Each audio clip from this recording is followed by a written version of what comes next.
할렐루야. 주의 이름으로 주일 예배에 오신 우리 모든 성도님들을 환영합니다. 오늘은 날씨도 이제 비가 겠지만 굉장히 복된 날인 것 같습니다. 예배 마치시고 돌아가실 때 뒤에 떡하고 약식이 준비되어 있는데 박순자 원사님이 장례를 또 마치시고 또 교회 감사해서 떡을 준비하셨는데 또 우리 김승희 집사님도 또 이렇게 여러분들을 섬기려고 준비해 주셨습니다. 한 날 2개를 받으시게 됐습니다. 다른 날보다 더 복을 2배로 받는 날인 것 같은데 감사히 받으시고 다음에는 나눠서 받을 수 있도록 미리 얘기를 해주시면 날짜 조정을 하면 더 좋겠습니다. 어쨌거나 오늘도 하나님 앞에서 예배드리기 위해서 저희가 모였습니다. 우리의 마음을 많은 무거운 짐들이 있을지라도 다 내려놓으시고 하나님께만 집중하는 이 시간 되기를 바라겠습니다. 다 함께 일어나셔서 찬양하심으로 주일 1부 예배를 하나님 앞에 드리겠습니다.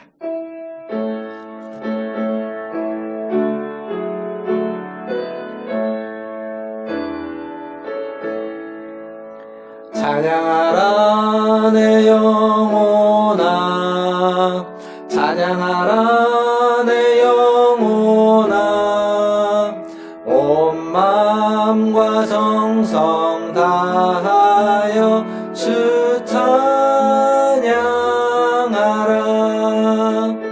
경배하라 내 영혼아, 경배하라 내 영혼아, 온 마음과 정성 다하여 주 경배하라. 주의 궁정에서의 한 날이 다른 곳에서의 첫날보다 나은즉 악인의 장막에 사는 것보다 내 하나님의 성전 문지기로 있는 것이 좋사오니 만군의 여호와여, 주께 의지하는 자는 복이 있나이다. 아멘. 하나님, 오늘도 주님을 의지하며 주님의 앞에 나아갑니다. 주님 전에서 하나님 문지기라도 주님을 예배하고 주님과 함께하기를 소망합니다. 오늘도 이 예배 가운데 임재하여 주셔서 이러한 은혜를 주시고 이러한 복을 우리에게 허락하여 주시옵소서. 감사하며 예수님의 이름으로 기도하옵나이다. 아멘. 다 함께 교독문 42번, 시편 98편 함께 교독하겠습니다. 교독문 42번, 시편 98편입니다. 교독하겠습니다. 새 노래로 여호와께 찬송하라. 그는 기이한 일을 행하사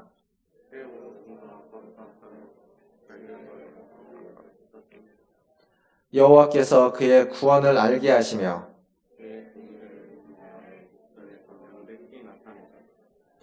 그가 이스라엘의 집에 베푸신 인자와 성실을 기억하셨으므로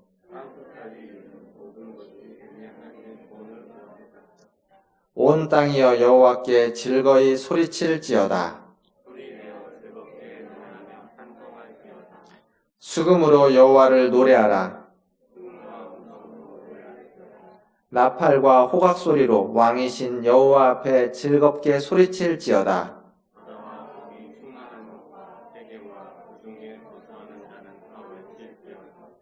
여호와 앞에서 큰 물은 박수할지어다. 산악이 함께 즐겁게 노래할지어다. 아멘. 사도신경으로 신앙을 고백합니다.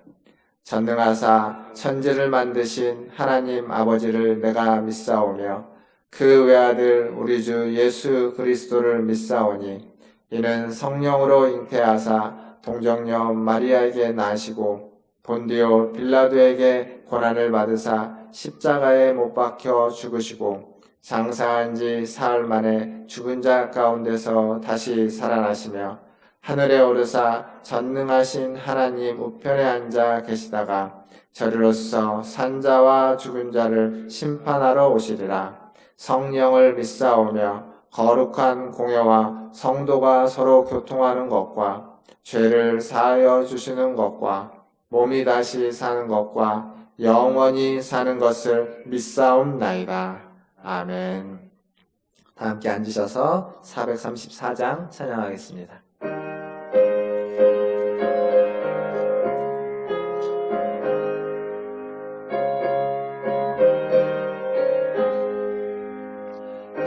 하신 친구 내게 계시니 나 주 안에 늘 기쁘다.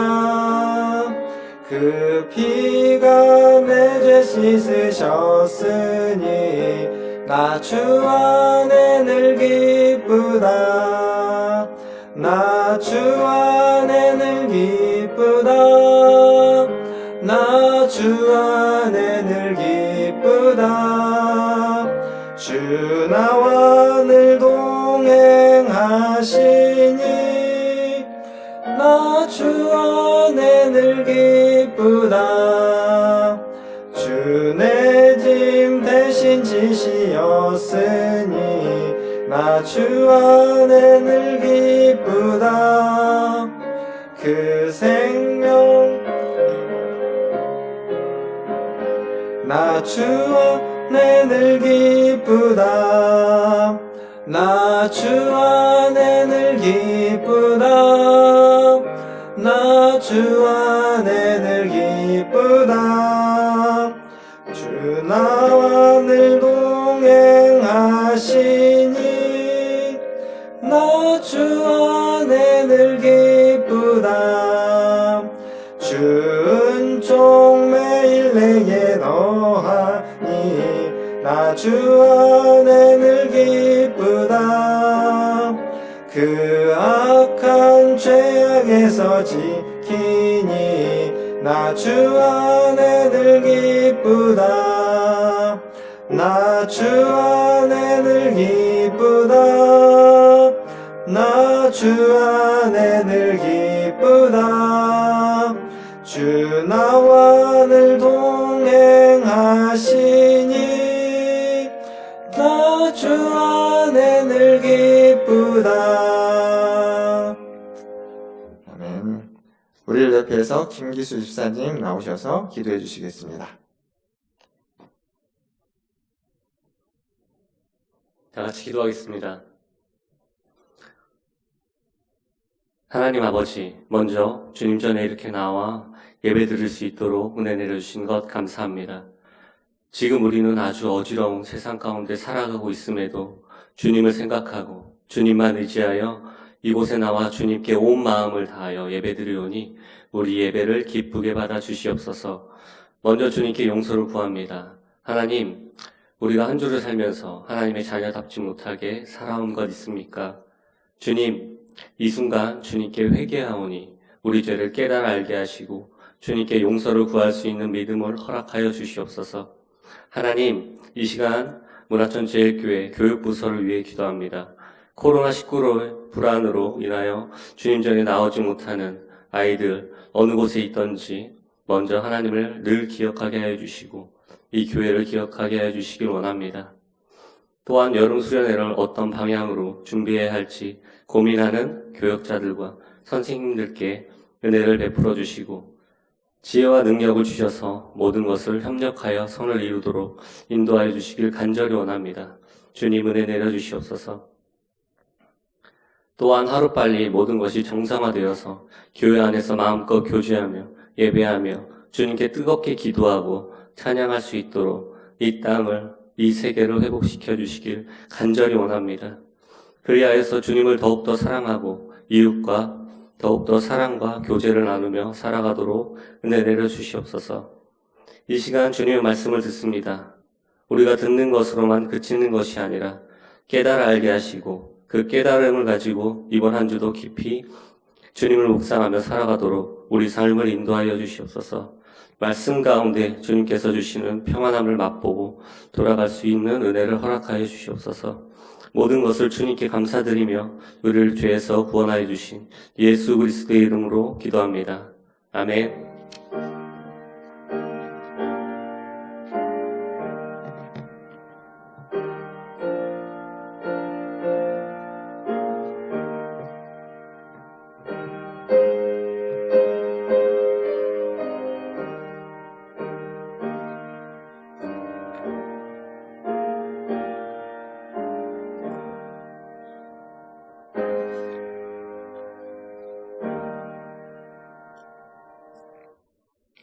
교회 소식 전해드리겠습니다.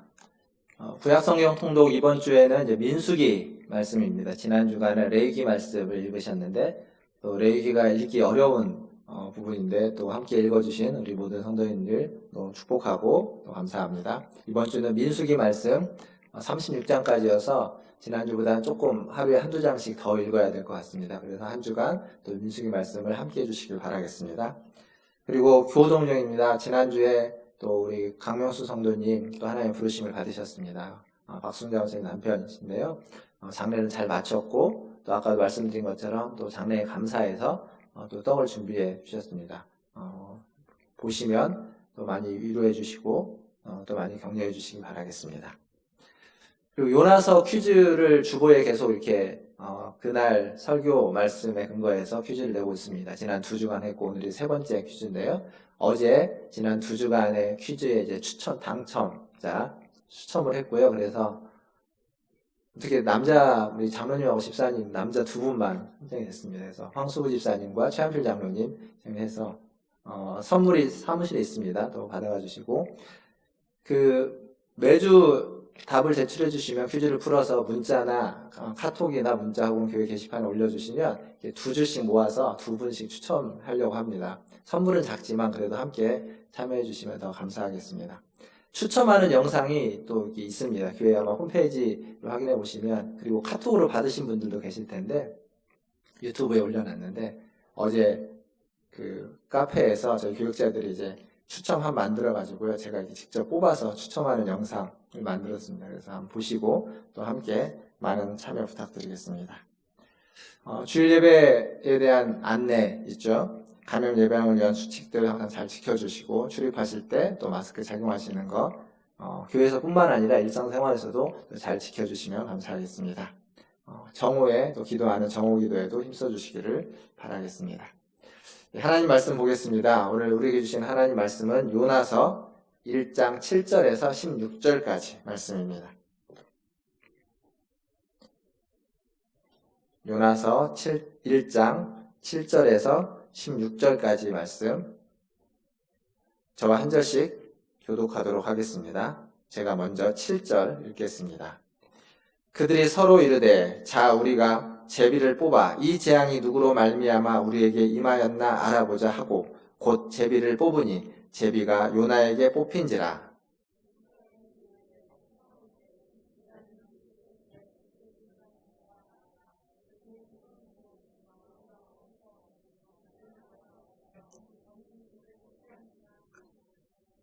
그가 대답하되 나는 히브리 사람이요 바다와 육지를 지으신 하늘의 하나님 여호와를 경외하는 자로라 하고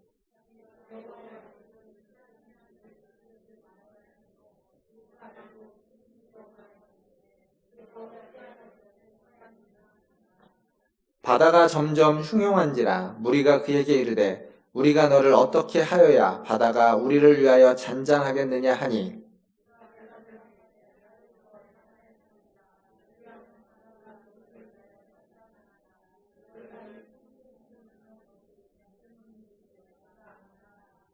그러나 그 사람들이 힘써 노를 저어 배를 육지로 돌리고자 하다가 바다가 그들을 향하여 점점 더 흉용함으로 능히 못한지라.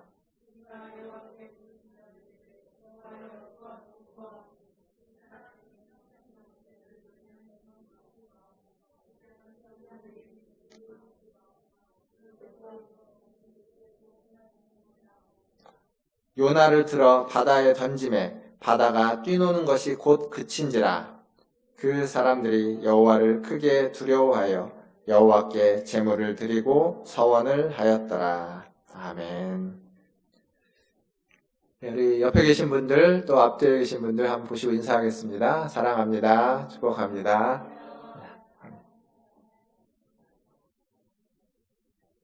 좀 추우신가요? 추워서 저기 가신 것 같네. 에어컨 좀 바람이나 이런 거 좀 조정해 주시면 감사하겠습니다. 그 드라마나 영화 같은 걸 보면 여기 이제 등장인물들이 있습니다. 등장인물들의 어떤 특징들이 있고 여러 가지 모습들이 나오는데 그 드라마나 영화는 항상 어떤 문제가 있죠. 어떤 사건이 발생하고 어떤 문제가 있습니다. 근데 그 문제 중에는 숨겨진 문제들이 있습니다. 뭐 숨겨진 자녀가 있다거나 혹은 어떤 숨겨진 잘못들이 있다거나 그런 어떤 숨겨진 것들이 있고 그 숨겨진 것들 때문에 갈등이 생기죠. 그리고 그 갈등이 해소되려면 그 숨겨진 것들이 다 드러나야 됩니다. 숨겨진 상태로는 갈등이 해소되지 않고 숨겨진 것들이 다 드러날 때 비로소 갈등이 해소됩니다. 근데 그 드러날 때 굉장히 힘들게 되죠. 큰 폭풍이 일어나고 마치 좀 폭탄이 터진 것과 같은 그러한 현상들이 생겨납니다. 근데 그게 터져야 거기서 새로운 가능성, 새로운 변화, 그리고 그 문제의 해결책을 찾을 수 있습니다. 지난주에 제가 절망의 끝자락에서 희망을 본다라고 이야기했던 것이 그런 겁니다. 절망의 끝자락, 어떤 폭탄이 터지는 것 같은 절망의 순간이 있을 때 거기에서부터 다시 희망을 찾을 수 있고 다시 일어날 수 있다는 겁니다. 바닥을 쳐야 다시 올라올 수 있다는 이야기였죠. 어쩌면 바닥을 치는 것, 절망의 순간, 과연 그게 우리에게는 어떤 순간일까요? 어쩔 때 우리는 바닥을 쳤다고 이해할 수 있고 또 어쩔 때 우리는 절망의 끝자락에 왔다라고 여길 수 있을까요? 누가복음 15장 얘기도 지난번에 했지만 누가복음 15장에 보면 그 아버지를 버리고 아버지의 유산을 받아서 멀리 간 둘째 아들, 그는 자기가 돈이 있을 때는 그것을 다 쓰면서 사용했지만 돈이 없을 때에는 이제 돼지를 치면서 일을 하면서 살았죠. 돼지를 치면서 살다가 먹을 것이 없으니까 돼지의 먹을 것인 쥐엄 열매를 먹으면서 또 지냈는데 이제 어디까지 떨어지냐면 쥐엄 열매도 먹을 수 없는 상황이 됐을 때, 자기에게 주어지는 쥐엄 열매조차 없을 때, 가장 어쩌면 바닥 중에 바닥까지 갔을 때, 그때 그는 깨닫습니다. 내 아버지 집에는 풍족하다는 것을. 그러니까 지금 자신의 현실을 자각하고 어디로 가야 되는지를 비로소 깨닫게 되는 거죠. 바닥을 친 겁니다. 가장 절망적인 순간에 아무것도 없을 때, 다 내려놓아질 때, 그때 그는 깨닫게 되는 거죠. 그러니까 절망의 끝자락이라는 것은, 바닥을 친다는 것은 어떤 의미에서 보면 우리를 새로운 깨달음으로 인도하는 순간이라고 이야기할 수 있습니다. 그래야만 회복이라는 가능성이 생겨나는 거죠. 오늘 우리가 읽었던 말씀을 보면 이 말씀은 요나가 다시스로 가는 배를 타고 가다가 폭풍을 만납니다. 그때 배 밑에서 자고 있다가 이제 자기가 왜 거기를 가고 있는지를 사람들에게 다 얘기해야만 하는 상황이 돼서 얘기를 하는 거죠. 여호와의 낯을 피해서 도망가는 중이다. 그래서 이 폭풍은 나 때문이다라고. 그러니까 아무도 몰랐죠. 그때까지 도대체 무슨 일이, 왜 이 폭풍이 우리를 가로막는지 몰랐고 이 사람이 어떤 사람인지 몰랐다가 누군지 알고 이 사람 때문에 지금 이러한 일이 생긴다는 것을 그런 이야기하는 겁니다. 그래서 배에서 바다라고 하는 더 낮은 곳으로 떨어지게 됩니다. 바닥으로 떨어지는 이야기이죠. 스토리는. 여기에서 요나가 한 요나의 고백, 그리고 요나의 선택, 오늘 이 두 가지를 좀 생각해 보려고 합니다. 요나가 어떤 고백을 했고 요나가 어떤 선택을 했는지, 그것은 어떤 의미인지. 먼저 7절을 보면 요나는 제비에 뽑힙니다. 더 이상 자기가 지금 잠자고 있는 이유, 그리고 이 폭풍에 대해서 숨길 수 없게 되는 거죠. 그러자 사람들이 묻습니다. 너는 무슨 짓을 했느냐? 이 공동번역에 보면 그렇게 번역되어 있습니다. 너는 무슨 짓을 했느냐? 라고 묻는 거죠. 도대체 너는 무슨 짓을 했느냐? 너는 어디에서 왔고 어디로 가며 내 민족은 누구냐? 라고 여러 가지 질문들을 계속 합니다. 결국 이 질문은 하나입니다. 너는 도대체 어떤 사람이냐? 묻는 거죠. 사실 이 질문은 지금 요나에게는 뼈아픈 질문입니다. 왜냐하면 지금 요나는 하나님의 백성으로, 그리고 하나님의 선지자로서 하나님을 피해서 도망가고 있는 상황입니다. 지금 그걸 답변해야 되는 겁니다. 하나님의 선지자인데, 하나님의 선지자로 하나님을 대변해서 하나님을 드러내야 되는 사람이 하나님을 피해서 도망가고 있는 현실을 얘기해야만 하는 상황을 직면한 거죠. 그 질문에 요나는 이렇게 답변합니다. 9절을 보면 그가 대답하되 나는 히브리 사람이요 하늘과 땅을 지으신 하늘의 하나님 여호와를 경외하는 자로다. 이렇게 대답을 합니다. 요나의 이 대답은 정말 아주 완벽하게 정제된 답변입니다. 여기에서 히브리 사람이라고 자신을 먼저 소개하죠. 히브리 사람. 그 이스라엘 사람들을 이야기하는 표현이 몇 가지 있습니다. 유대인, 그리고 이스라엘 사람, 그리고 때로는 히브리인 이렇게 표현하기도 합니다. 근데 그 중에 유대인과 이스라엘 사람은 한 민족을 뜻하는 표현이지만 이 히브리 사람이라는 표현은 좀 다른 의미가 있습니다. 그냥 어원적으로 이야기하면 히브리라는 말은 강을 건너온 사람이라는 뜻입니다. 강을 건너온 사람. 그래서 갈대아 우르에서 유브라데스 강을 건너왔던 그 아브라함으로부터 시작되는 말이다라고 이야기할 수 있습니다. 그런데 이 히브리라는 말에는 또 하나의 의미가 있는데 그게 뭐냐면 어떤 민족을 뜻하는 것이 아니라 그 사회의 가장 하층 민족, 그러니까 어떤 그 사회의 사람들의 계층을 이야기할 때 가장 밑바닥에 있는 사람들을 히브리라고 불렀습니다. 그래서 그 사회에서 가장 밑바닥에 있는 사람들을 지칭하는 말이 히브리인입니다. 히브리 사람. 어떤 사회학적인 용어입니다. 사회학적인 표현이라고 이야기할 수 있죠. 그러니까 이방인들이 유대인들을 히브리 사람이라고 부를 때에는 유대인들을 굉장히 낮춰 부르는 겁니다. 니네는 이 사회의 밑바닥 사람이다 라고 하면서 경멸하는 표현으로 쓸 때 히브리 사람이라고 표현합니다. 그런데 유대인들도 자신을 히브리 사람이라고 이야기합니다. 그러면 스스로 자기를 경멸하는 걸까요? 그렇지 않습니다. 똑같은 히브리 사람이라고 말하는데 이방인들은 그 유대인들을 경멸하고 낮출 때 히브리 사람이라고 이야기하지만 유대인들이 스스로 히브리 사람이라고 이야기할 때는 다른 뜻이 하나 있습니다. 그건 뭐냐면 하나님의 관심을 받는 사람이라는 뜻이 있습니다. 왜 그러냐면 성경에 하나님은 어떤 사람에게 관심이 있냐면 힘이 있고 권력이 있는 사람보다는 약자들에게 관심이 있다라고 성경은 계속 반복해서 이야기하고 있습니다. 힘이 없는 사람, 약한 사람, 사회의 지도층보다는 사회의 밑바닥을 구성하고 있는 사람들에게 하나님은 관심이 있고 사랑과 은혜를 베푸시고 자비와 긍휼을 베푼다고 지속적으로 성경은 이야기하고 있습니다. 즉 히브리인들, 유대인들은 자신을 사회 밑바닥층에 있는 사람이라고 명명하는 이유는 우리는 하나님의 관심과 사랑을 받는 사람이다 라는 의미로 자신들을 히브리 사람이라고 이야기합니다. 똑같은 표현인데 전혀 다른 의미를 갖고 있습니다. 지금 요나는 자기를 히브리 사람이라고 이야기합니다. 즉 나는 하나님의 관심과 은총을 받는 사람이다 라고 자신을 고백하고 있는 거죠. 그리고 이어서 요나가 이야기하는 건 또한 나는 하늘과 육지를, 바다와 육지를 지으신 하늘의 하나님 여호와를 경외하는 자다 라고 고백합니다. 즉 히브리 사람, 하나님의 은혜로 살아가는 자이고 하나님을 두려워할 줄 아는 자, 하나님을 경외하는 자다 라고 고백하고 있습니다. 이 요나의 이 고백은 굉장히 아름답고 멋지고 지금 우리가 고백해도 손색이 없을 정도로 완벽하고 온전한 신앙 고백이라고 이야기할 수 있습니다. 그런데 이렇게 고백을 참 잘하는 요나지만 지금 요나가 어디에서 뭐 하고 있죠? 그 하나님을 피해서 도망치는 중입니다. 하나님을 경외한다고 이야기하면서 하나님을 등지고 있습니다. 하나님의 얼굴을 피해 도망가고 있다는 겁니다. 그러니까 그의 말과 지금 그의 행동, 그의 말과 그가 고백하는 것과 지금 그가 서 있는 위치는 전혀 어울리지 않는 상반된 곳에 처해 있다는 사실입니다. 요나가 말로는 하나님을 경외한다고 이야기했지만 실제로는 하나님을 경시하고 있는 겁니다. 말로는 하나님을 두려워한다고 이야기했지만 실제로는 하나님을 전혀 두려워하지 않는 자처럼 행동하고 있습니다.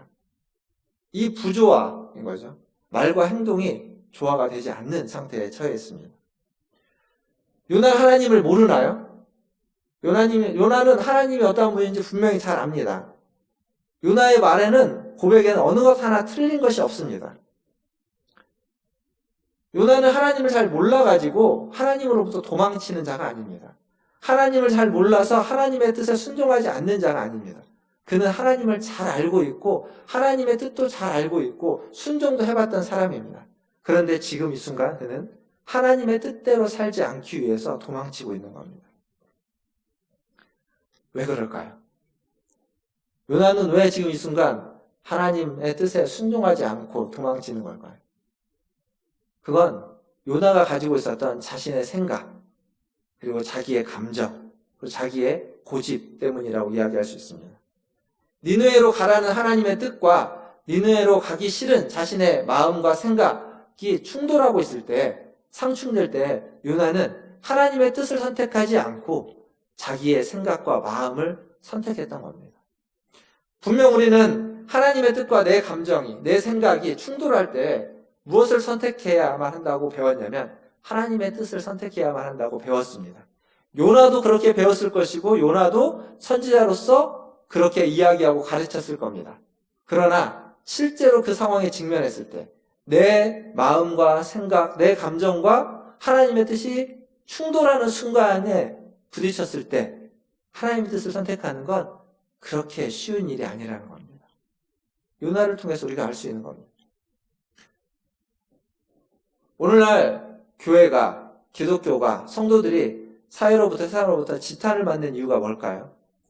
우리가 틀린 말을 하고 우리가 잘못된 것을 이야기하고 주장하고 있기 때문일까요? 그렇지 않습니다. 우리가 말하는 것은 잘못된 것이 없지만 말은 다 맞는데 문제는 그 말대로 우리가 살지 못하고 그 말대로 행동하고 있지 못한다는 겁니다.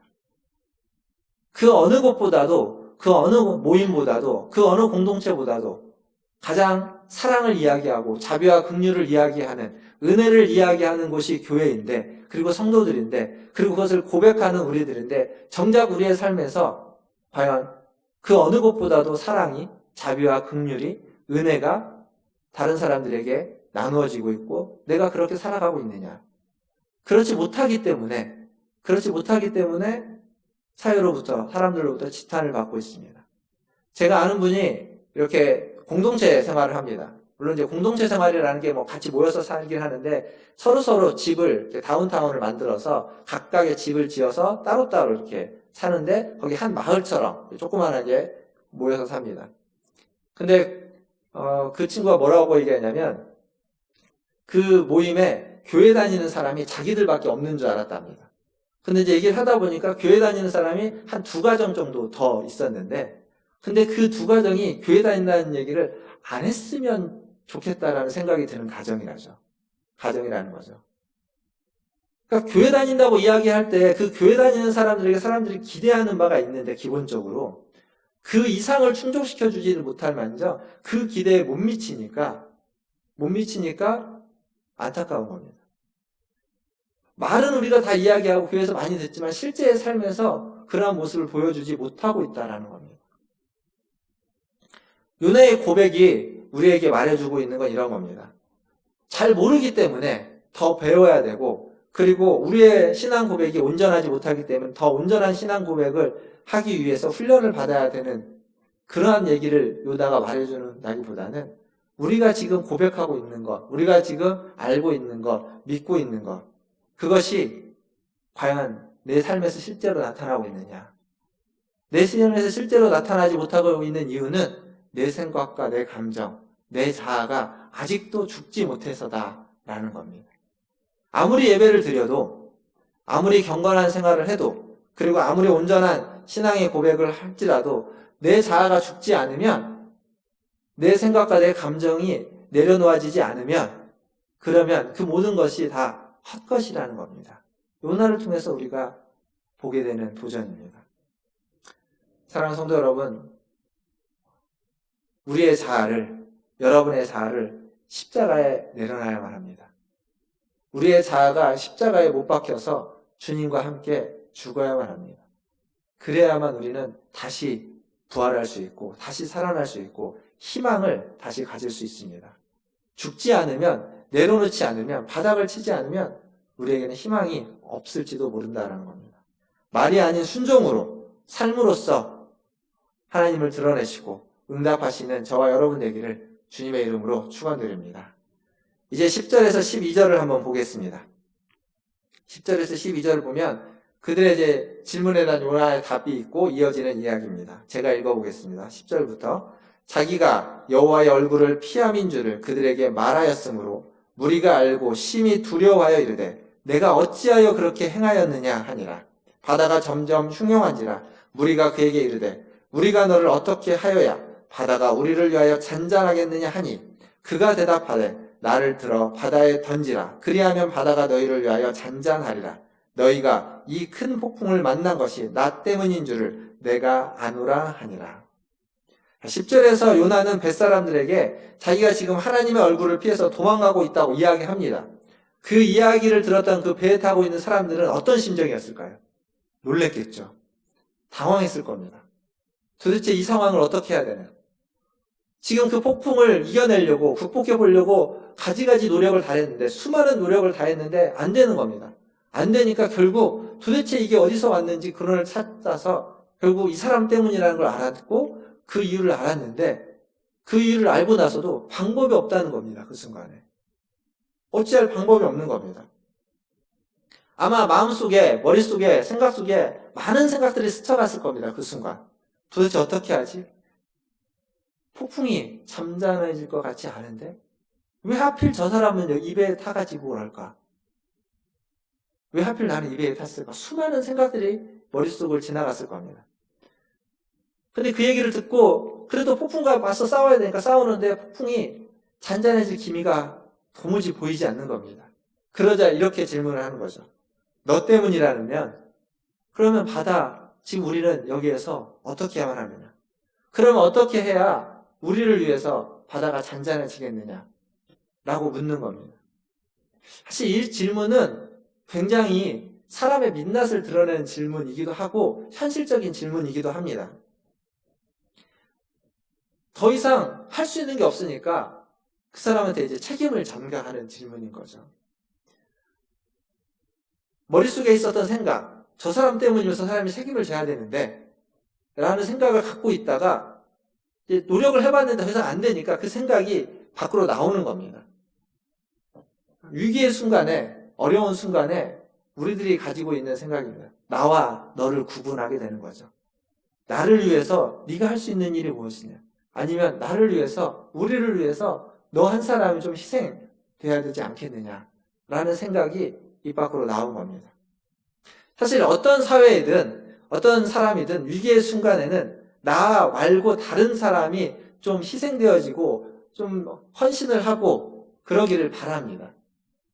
지금 코로나19와 같은 이런 팬데믹 상황에서 그리고 이런 상황이 아닌 어찌 보면 좀 더 전쟁이나 기근이나 어떤 경제적인 대공황의 상태가 되면 사람들은 이게 왜 이런지 누구 책임인지를 묻고 따집니다. 그래서 책임을 지을 사람들을 원합니다.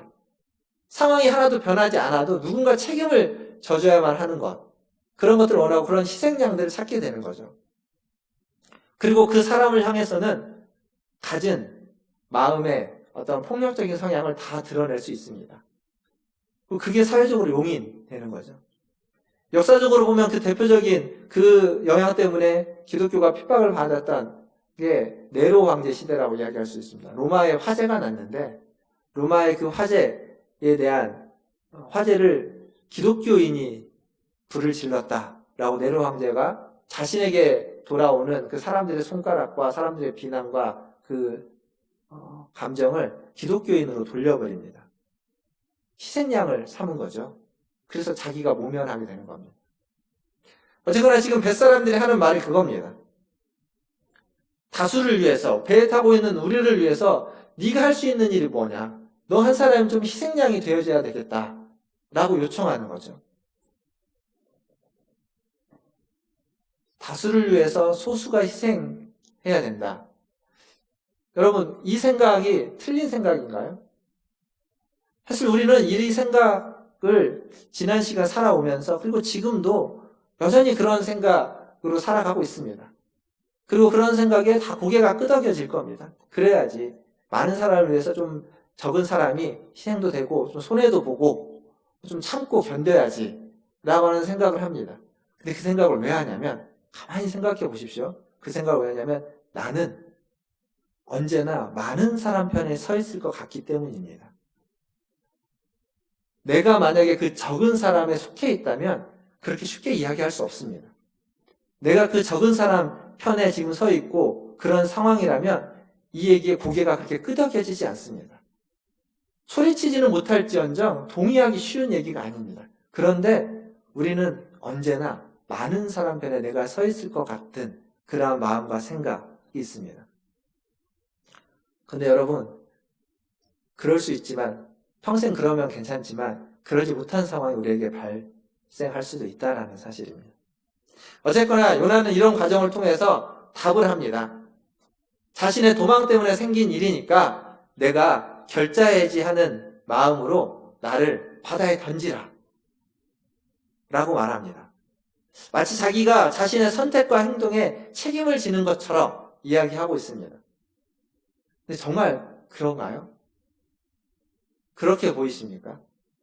지금 요나의 모습은, 지금 요나가 왜 지금 이 배를 타고 다시스로 가고 있냐면 니느웨 사람들에게 가서 그들을 도와주는 것을, 그들의 생명을 살리는 것을 하고 싶지 않아서 지금 도망가고 있습니다. 그리고 그 배에는 유대인들이 사는 배가 아니라 이방인 선장이 있고 이방인 사람들이 있는 겁니다. 근데 그 이방 사람들을 위해서 요나가 자기를 희생하려고 하는 그러한 선택을 하는 게 여러분 좀 이해가 됐습니까? 요나가 그 순간 바뀌었을까요? 요나서 4장 3절을 가보면 나중에 요나가 니느웨에 가서 니느웨에 이야기를 하고 니느웨 성이 망하는가 안 망하는가를 쳐다보고 있는 장면이 나옵니다. 그 장면에서 니느웨가 망하지 않자 이렇게 이야기를 합니다. 3절에 뭐라고 말하냐면 여호와여 원하건대 이제 내 생명을 거두어 가소서. 사는 것보다 죽는 것이 내게 낫습니다. 즉 자신의 목숨을 걸고 저 니느웨 망하게 해야 되는데 왜 하나님 안 하십니까? 차라리 날 죽이십시오 라고 얘기하고 있습니다. 이게 요나서 4장에서의 요나의 모습입니다. 근데 이 모습은 요나가 맨 처음 하나님으로부터 사명을 받아서 그 사명을 수행하기를 원치 않았을 때 요나의 마음과 똑같은 겁니다. 그러니까 요나는 하나도 안 변했습니다. 근데 이 순간만 어떻게 요나가 자기 희생적인 모습으로 나타날까요? 그렇지 않은 겁니다. 그러니까 요나가 자기를 바다에 던지라는 건 자기 희생이 아니라 스스로 죽음을 선택하는 겁니다.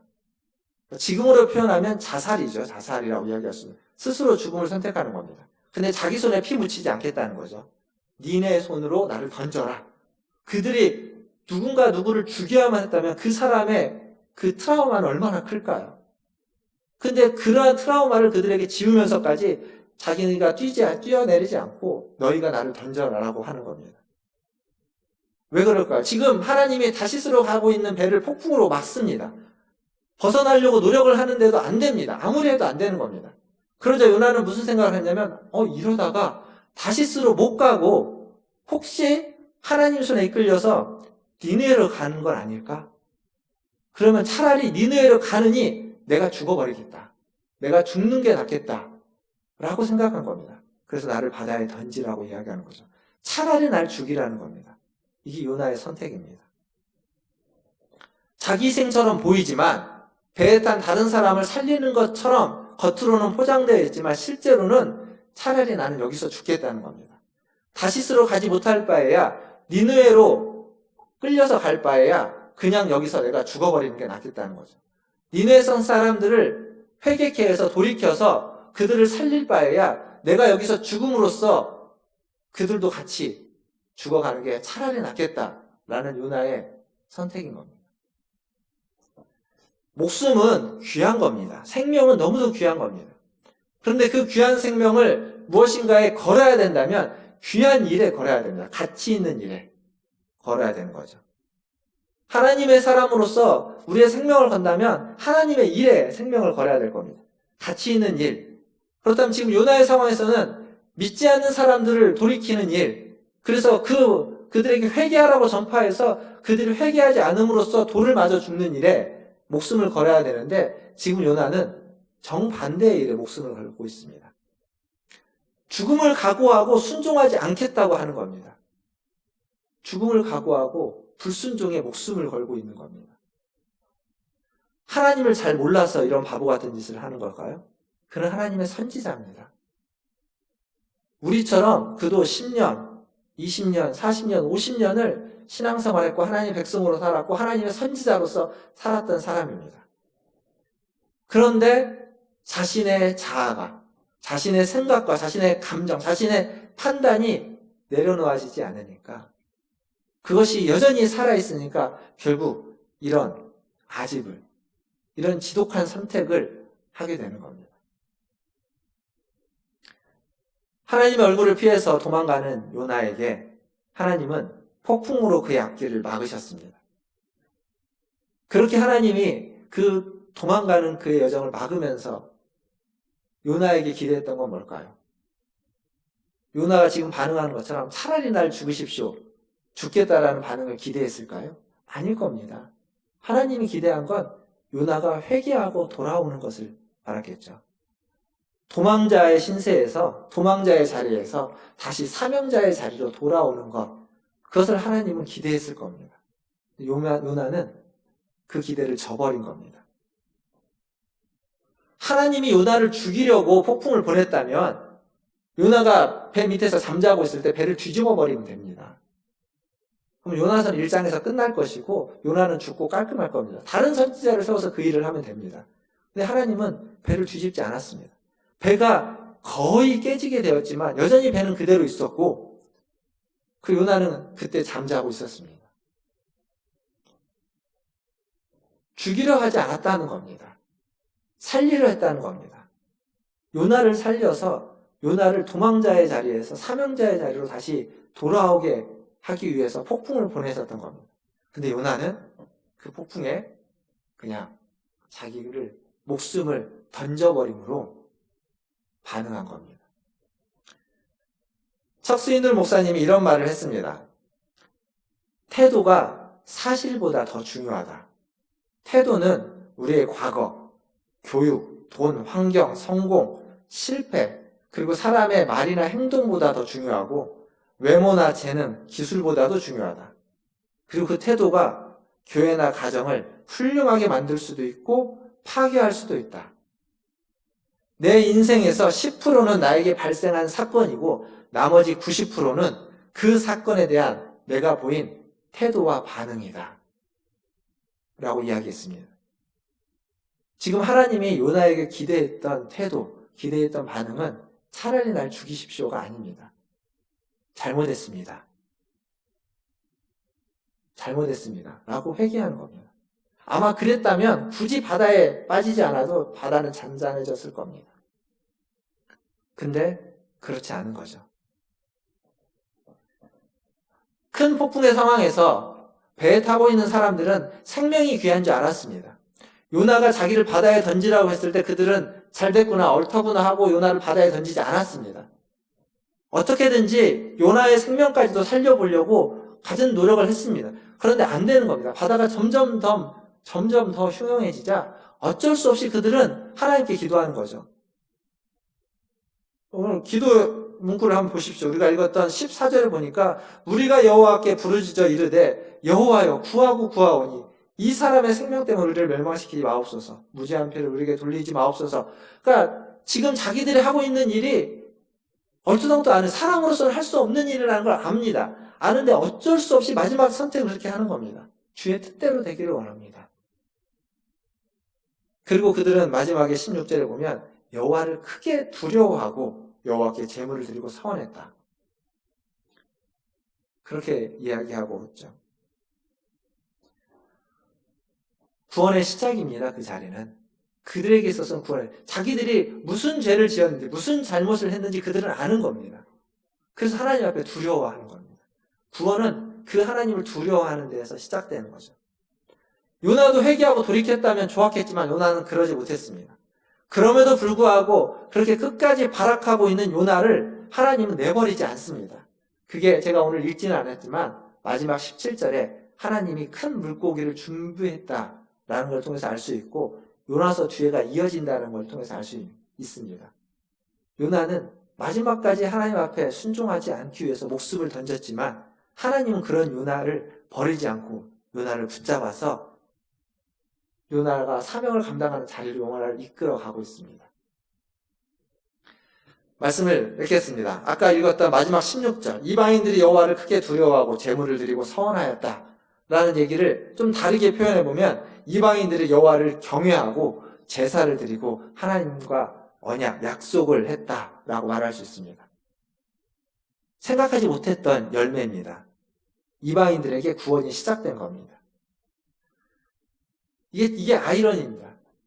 재밌는 건 지금 요나는 이방인인 니느웨를 구원하기 원치 않아서 그들을 살리기를 원치 않아서 도망갔고 그리고 차라리 목숨을 던지면서까지 그들에게 구원을 그러한 메시지를 전하고 싶지 않았습니다. 그런데 그렇게 목숨을 던진 그 자리에서 그렇게 목숨을 버린 그 자리에서 이방인들이 돌아오고 있습니다. 배에 타고 있던 이방인들이 회개하고 있습니다. 하나님이 어떠한 분인지 아는 겁니다. 하나님이 두려운 분인지 알게 되고 그 하나님께 제물을 드리고 제사를 드리면서 그 하나님과 약속을 하고 있는 겁니다.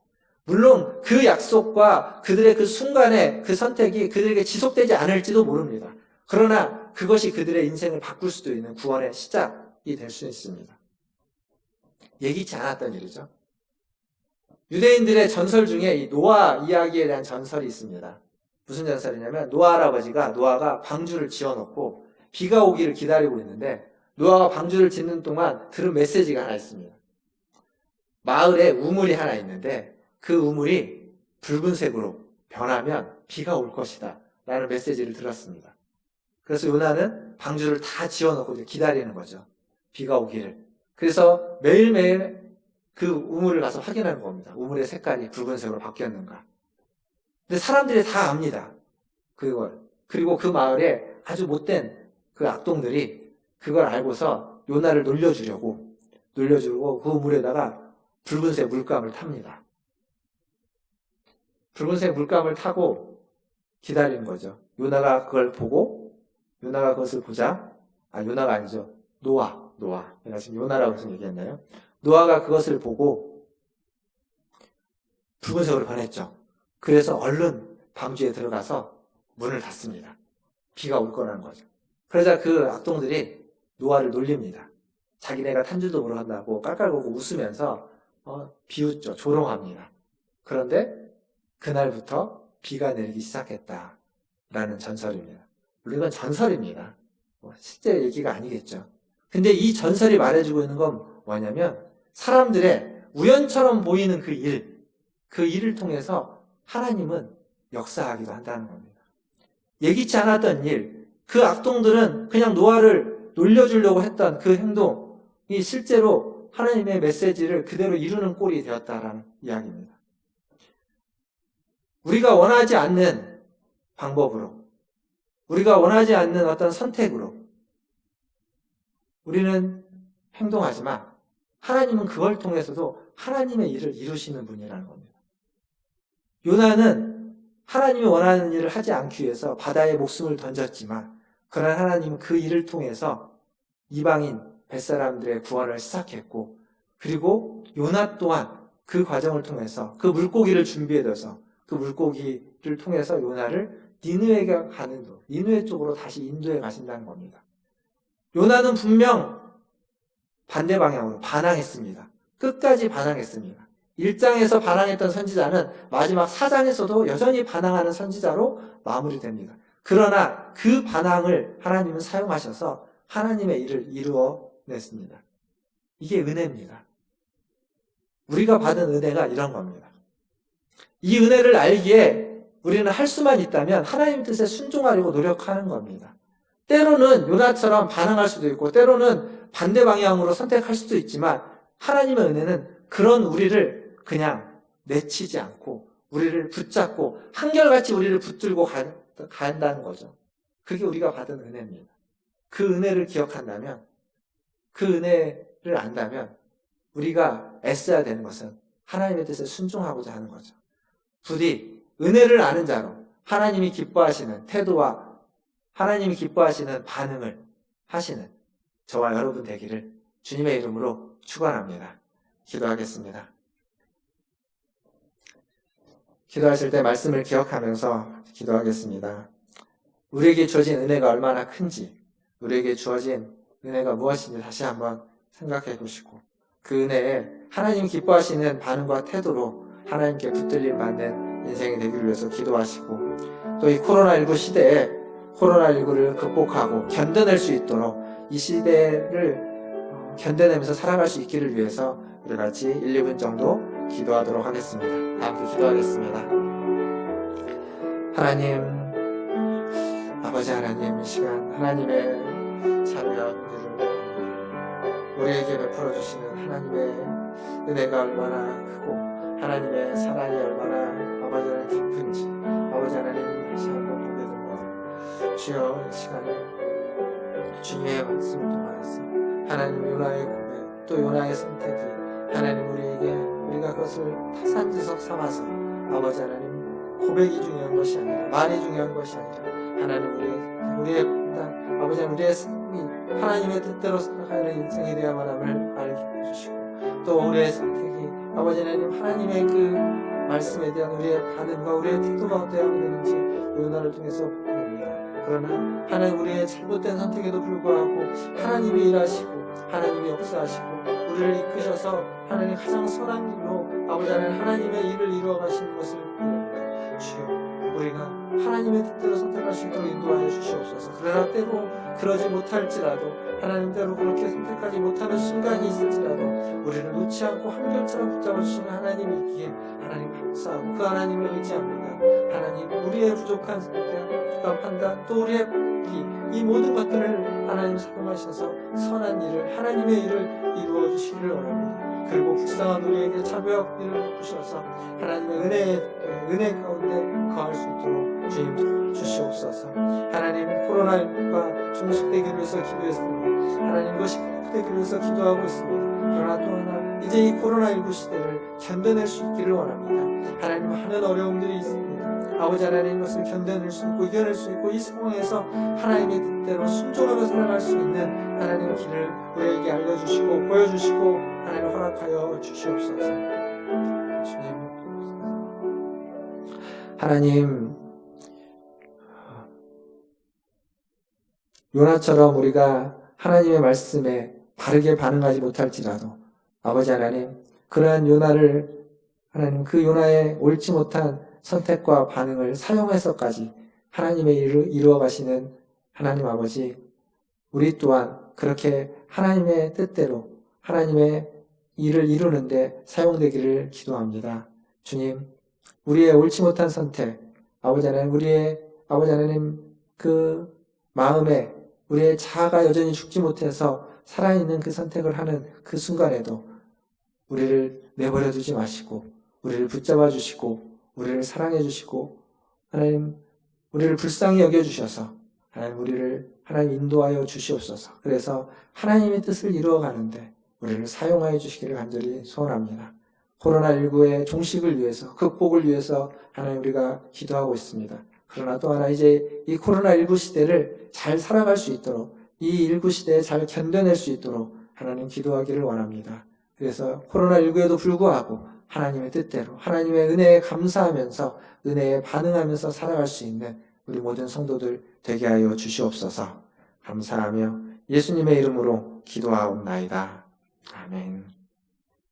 다 함께 찬송가 549장 찬양하시면서 준비하신 예물 하나님께 드리겠습니다.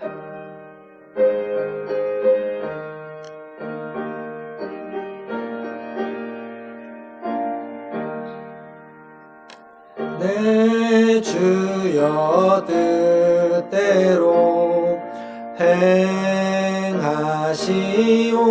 행하시옵소서. 온 몸과 영혼을 다 주께 드리니 이 세상 고락함 주 인도하시고 날 주관하셔서 뜻대로 하소서.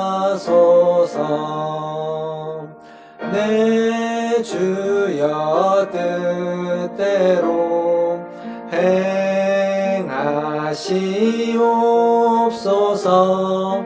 큰 근심 중에도 낙심케 마소서.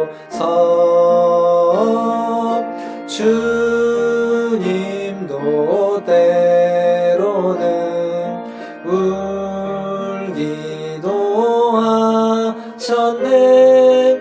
날 주관하셔서 뜻대로 하소서. 주옵소서. 내 주여 뜻대로 행하시옵소서. 내 모든 일들을 다 주께 맡기고 저천성 향하여 고요히 가리니 살든지 죽든지 뜻대로 하소서. 아멘. 기도하겠습니다. 하나님, 우리가 가는 길에, 우리가 사는 모든 삶에 주님의 뜻이 이루어지기를 소원합니다. 주님의 뜻대로 역사하여 주시옵소서. 오늘도 주님 앞에 예배드리러 나올 때 빈손으로 오지 않고 주님 주신 물질 중 일부를 구별하여 주님께 드리게 하시니 감사합니다. 하나님, 이 물질이 쓰이는 곳마다 주님의 뜻이 이루어지게 해주시고, 이 물질이 쓰이는 곳마다 주님의 은혜가 임하게 하시고, 그 은혜에 대한 바른 반응과 태도가 있게 하여 주시옵소서. 하나님, 이 예물을 드린 손길들을 기억하시고 그들의 삶과 그들의 인생길에도 그들의 자아는 십자가에 못 박히고 하나님 주시는 새 생명으로 하나님께 쓰임받는 인생이 되게 하여 주시옵소서. 하나님, 하나님이 원하시는 그 반응과 태도로 하나님 주시는 은혜에 반응하고 은혜에 맞는 합당한 태도를 행하며 살아갈 수 있는 그 인생이 되게 하여 주시옵소서. 때로는 어렵고 힘든 일이 있을지라도, 그래서 때로는 하나님의 기대에 미치지 못하는 선택을 할지라도 하나님, 우리 성도들의 손을 놓지 말아 주시고 붙잡아 주셔서 다시 바른 길로 인도하여 주시고 하나님의 뜻 안으로 다시 이끌어 주시옵소서. 모든 것을 주의 손에 의탁하며, 지금은 우리를 죄에서 구원하여 주신 우리 구주 예수 그리스도의 은혜와 하나님 우리 아버지의 크신 사랑하심과 성령 하나님의 위로교통 충만케 하심이 오늘 주의 전에 나와 주님을 예배하며 하나님의 뜻이 이루어지기를 원하고 자아를 십자가에 못 박고 하나님의 뜻대로 살기를 기도하고 소원하는 고개 숙인 문화천재교회 성도들 위에와 그들의 자녀손들과 가정과 직장과 일터 위에, 그리고 주의 복음을 들고 주의 뜻을 이루기 위해서 사역하는 선교사님들과 사역자들 위해, 코로나19를 퇴치하기 위해서 애쓰는 전 세계 보건당국과 의료진들과 연구진들과 기관들 위해 이제로부터 영원토록 함께 있을지어다. 아멘.